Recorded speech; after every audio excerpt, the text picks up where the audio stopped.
Getting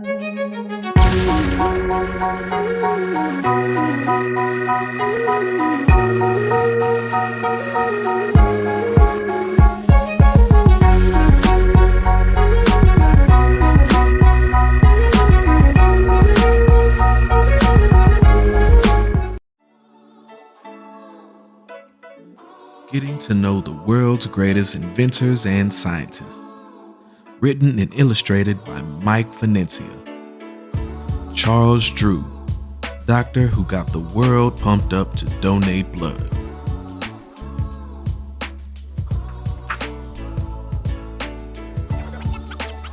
Charles Richard Drew was born on June 3, 1904, Washington, D.C. Charles Drew succeeded at everything he did. He was a great scientist, doctor, surgeon, teacher, and athlete. Dr. Drew's discoveries in the field of blood transfusions helped save the lives of thousands of people. Dr. Charles Drew found ways for people to safely donate and receive blood. He also helped develop a system called a blood bank to store large amounts of blood for long periods of time. Blood banks made it possible for more people to get blood quickly if they needed it during surgery or after a serious injury. Although Charles Drew developed more successful ways to store and use blood, he didn't invent blood transfusions. Hundreds of years ago, doctors started trying to give people blood to replace blood lost after injuries. As long ago as 1667, a French doctor tried transferring lamb's blood into a patient, but it didn't work. Doctors didn't really understand what blood was made of or how to transfer it from person to person until the early 1900s, when Charles Drew was a kid.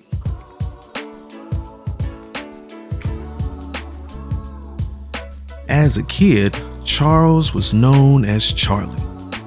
Charlie grew up in a loving family. The Drews lived in an area of Washington, D.C., near the Potomac River. Because it was so foggy there, Charlie's neighborhood was called Foggy Bottom. Charlie's family had just barely enough money to keep from being poor. Charlie's father was a carpet installer. His mother had a teaching degree, but decided to stay at home full-time to raise her family. The Drews were African American.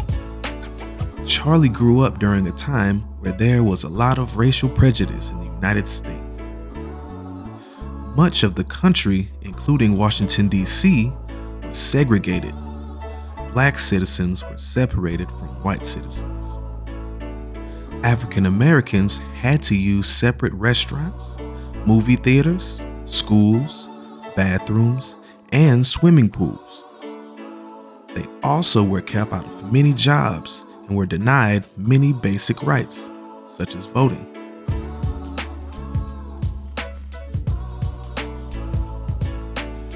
Mr. and Mrs. Drew taught their children not to let the prejudice of others stand in their way. They taught them to get a good education, work hard, and achieve whatever goals they set for themselves. All the Drew children were expected to bring home top grades, attend church every Sunday, and help around the house with daily chores. To save money, they were taught how to sew and patch their own clothes. Sewing was a skill that came in handy for Charlie later on, when he became a surgeon.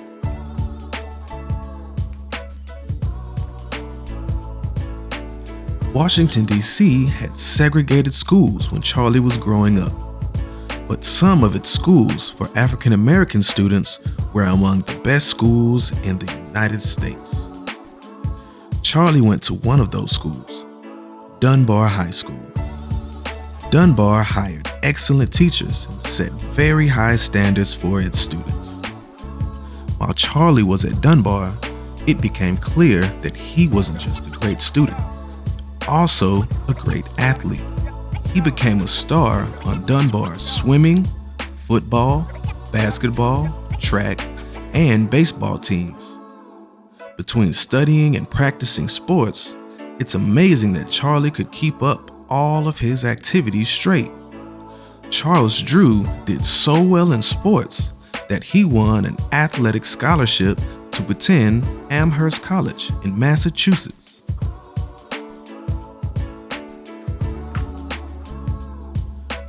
Before Charlie left for Amherst, his family suffered a terrible tragedy.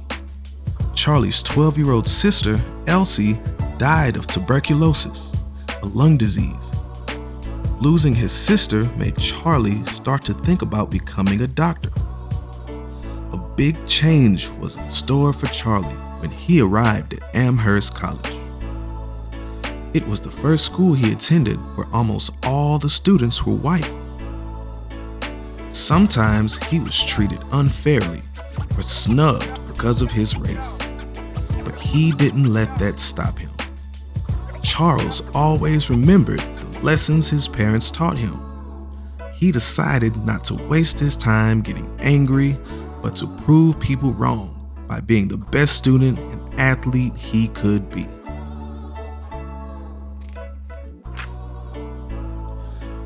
While at Amherst, Charles Drew helped his school win important championship football games. During one game, Charlie was seriously injured when an opposing player stomped on his leg. The spikes went deep into his leg. Charlie was rushed to the hospital. While he was being treated, a friendly doctor asked Charlie if he'd like to come along to see how doctors worked in a hospital. Charlie took him up on his offer. It was an important moment in helping Charlie decide his future. He was fascinated to see how doctors treated patients in emergency situations. After this experience, Charles Drew was sure he wanted to become a doctor. In 1926, Charles Drew graduated from Amherst College. Not only had he brought fame to Amherst on the playing field, but graduated with top grades. Charles Drew had everything going for him, except for one thing: money.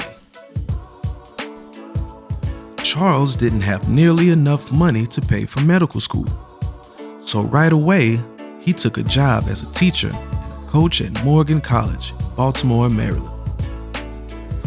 Finally, after working for 2 years, he had saved up enough for medical school. Charles applied to and was accepted at McGill University's medical school, Montreal, Canada.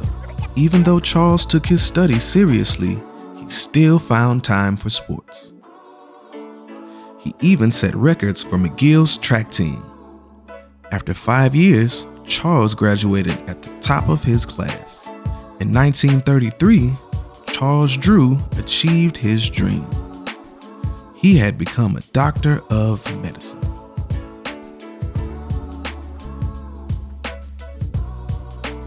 While in medical school, Charles had become interested in the science of blood. He learned that it was very difficult to donate and store blood safely. Everyone in the world has one of 4 major blood types: type A, B, AB, or O. A person needing blood has to be matched up with the correct blood type, or they could die. During Dr. Drew's time, the big problem was how to store all the different blood types long enough so there would be enough blood available for whoever needed it. Blood could be kept for only about 7 days before it spoiled. Sometimes, when a hospital ran out of the correct blood type, they would have to try and find a donor to match the patient's blood type. By the time they found someone, it might be too late. Dr. Drew wanted to find a solution to this problem.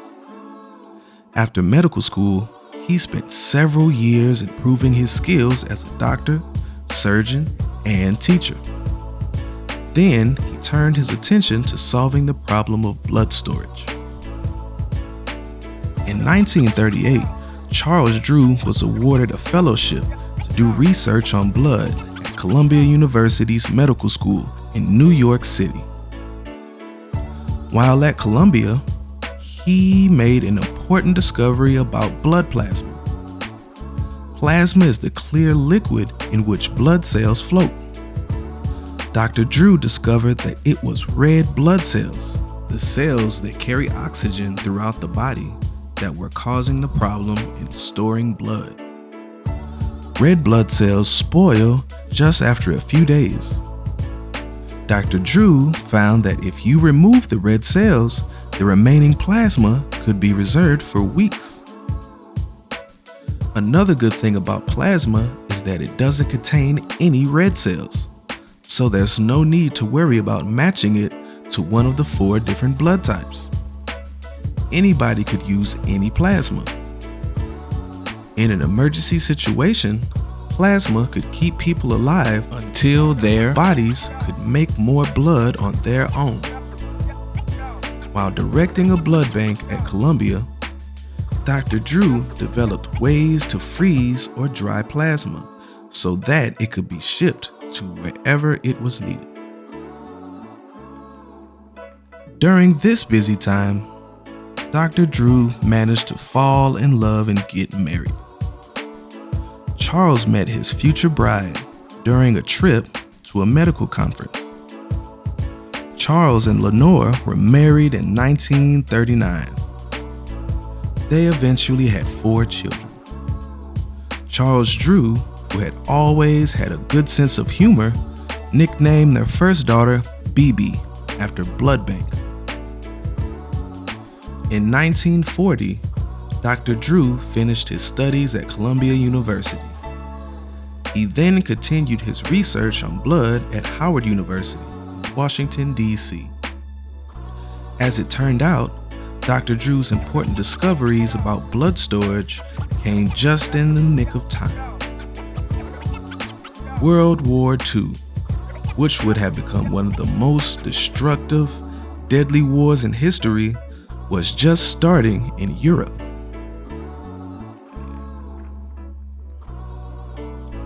The German dictator Adolf Hitler and his armies were determined to take over Europe.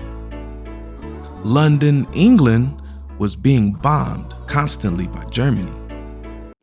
Injured soldiers and citizens there needed blood desperately. Dr. Drew was asked to return to New York to help run a program called Blood for Britain. The British needed thousands of units of blood right away. Only a man like Dr. Charles Drew could have handled such a huge task. Dr. Drew began by setting up blood banks to collect donations all over New York City. He then ordered trucks to be equipped with storage refrigerators and nurses to collect blood in areas outside the city. The plasma was removed, frozen or dried, and shipped overseas.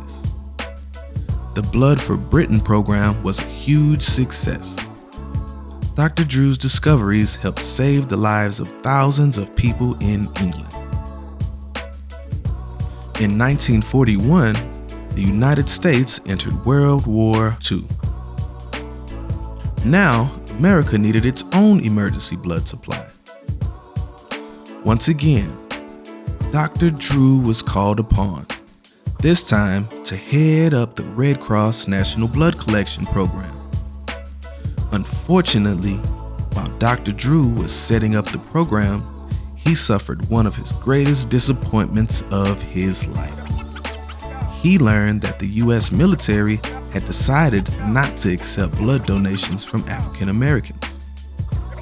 Because of the Army's prejudice, even Dr. Drew was unable to donate blood. Drew and other scientists knew that there was absolutely no difference between blood from white people and blood from African American people. Dr. Drew was hurt angry and insulted.